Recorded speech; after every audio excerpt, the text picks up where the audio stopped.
Guys, this is Ryan with Mama on Mission, and today I'm going to bring you a homeschool for beginners video. I've had so many people ask me, like, how the heck do you even start homeschooling? Um, what, how do you know what kind of curriculum to get? How do you know what to do with your kids all day? I've had so many people just say, like, oh, I would love to homeschool, but I don't think I'd be good at it, or I don't even know how to go about doing it. And so I just thought I'd give you a little encouragement on just where to start and like just let you know that you don't have to have it all figured out on day one. And things are going to change and things are going to morph, and that's okay. Um, Things do change. You do change your routines and um, just how you go about things in everything in life. So homeschool is no different. The first thing I would say to anyone wanting to homeschool is first and foremost, know why you're doing it. And I mean that, like, are you doing it just because everyone else is doing it? And that's okay. That's a fine reason if that's, if it's just something you want to try it. Um, or, are you doing it because you have a kid already in school, they're having problems? Are you doing it because you feel like biblically it's what you should do? Are you doing it for more freedom? You feel like you don't want to be tied down to that typical public school schedule, and just kind of set a vision on what your purpose in doing this is. And then those are going to kind of dictate everything else. Those whys are going to dictate all these other things I'm going to tell you. And I would also tell you, first thing is to check your state laws so that you are doing things legally and you don't get into any trouble.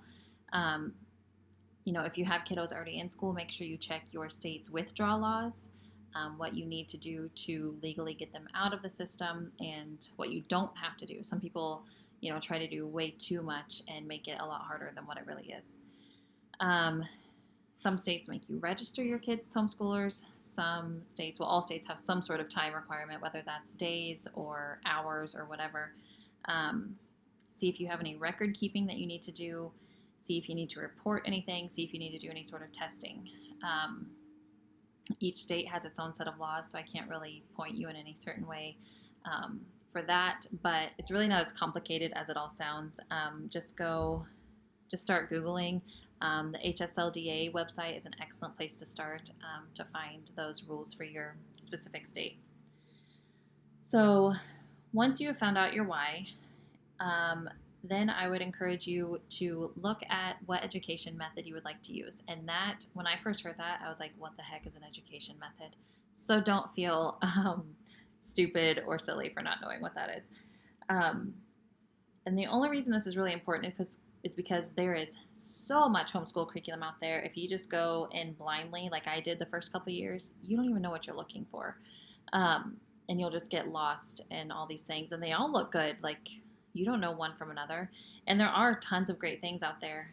But knowing kind of what your education style is going to be will help you kind of narrow down what curriculum you need to look at. So are you going to be more Charlotte Mason? Again, that's something I was like, what the heck? Who is that? But you can look up all these things. That's the magic of the internet. Which Charlotte Mason is more literature-based learning. Are you going to be more traditional, where it's like the typical school setting, the worksheets and the workbooks and all that?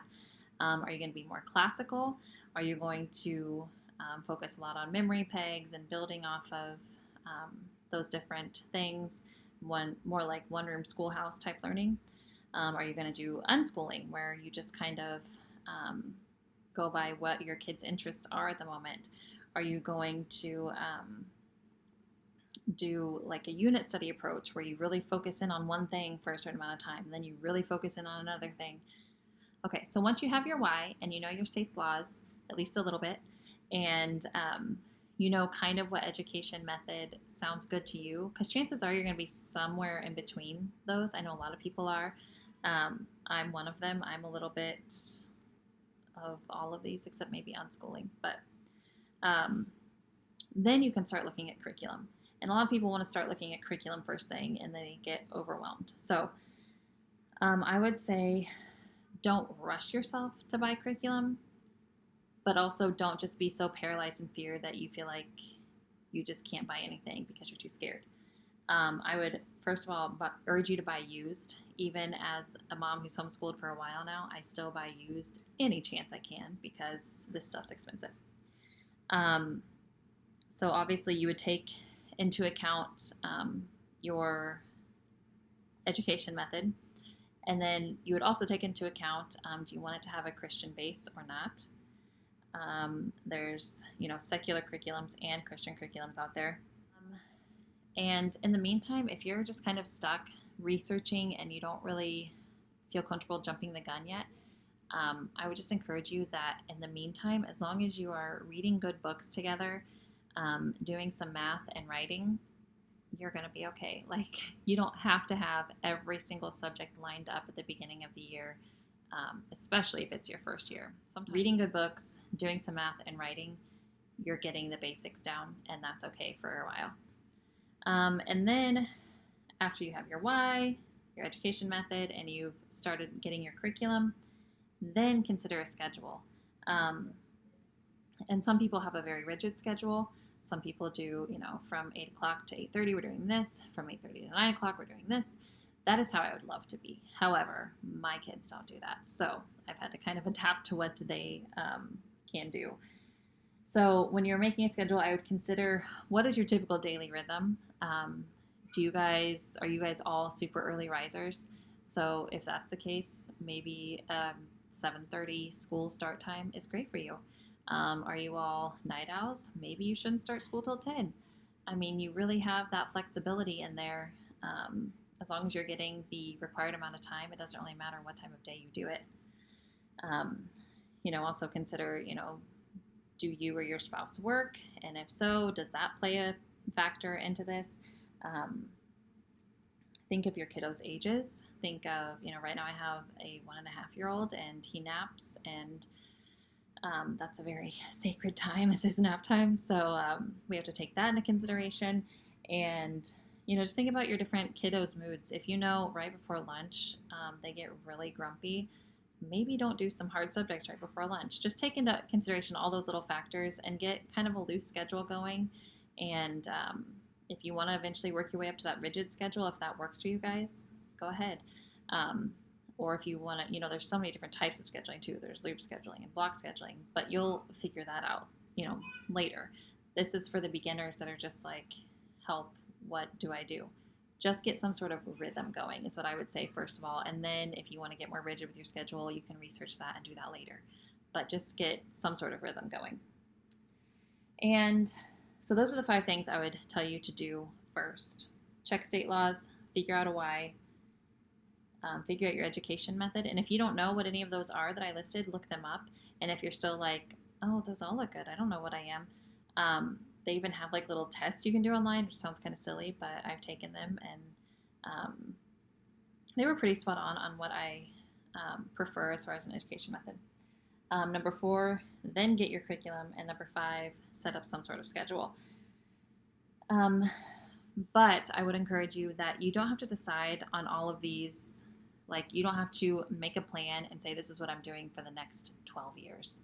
Like, you can get a plan, and then you can get a few weeks into it and realize, oh, wow, this is a terrible plan. I am not going to do this.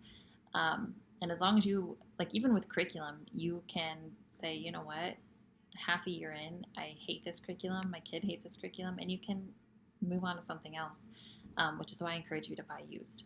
But, and I think there is kind of a balance. You don't want to just like try something for a week, hate it, get something else, try something for 2 weeks, hate it. I think you have to kind of stick it out for a while. But if you just know that it's not going to work for you, there's no shame in trying something different. And then I would also encourage you to ask those veteran moms. Don't be intimidated. Don't feel like, I felt like for a while, like so many people knew so much more than I did. And it was once I started reaching out, even via YouTube, and asking questions, that's when I was like, oh, wait, they have a lot of wisdom and they want to share it. I know I've never asked a homeschool mom a question who didn't seem excited to share with me what she did and how she did it, and encourage me. So don't be afraid to ask those veteran homeschool moms any questions you have. And Finally, to those who have doubts on if they can homeschool, I have a lot of people who would say, who've said things to me like, I just don't think I could stay home with my kids all day, and I don't think that I have the patience for that, and I don't think that, I'm not good at teaching. Okay, well, to that, I would say if you can read, if you can learn, you can teach. Um, Teaching may not be your number one passion, and that's okay. I know a lot of homeschool moms who teaching is not their absolute favorite thing, um, and they're still doing a great job. But um, if you can read a book, you can teach, because some of the stuff even my third grader is learning, I don't remember learning in school. And maybe I did and I've just forgotten it. Maybe I never did learn it. But we're reading about it together and figuring it out, and it's okay. And it's actually making it more fun because I feel like I'm getting an education too. Um, and then to those of you who say you don't have the patience for that, God will give you the patience for it. Like, I don't have the patience for it either, but it works. God is faithful to provide when we are doing what He's called us to do. So I hope that was encouraging to someone. And if you have any questions, please, please don't be afraid to ask me or any of these other YouTube moms. There's tons of them, or anyone in your life personally. That would be even better. That that homeschools, I'm sure they have a plethora of information to give you and encouragement. So I thank you so much for watching. If you haven't subscribed, I ask that you would do so down below and comment if you have any questions, and I'll talk to you next time. Bye.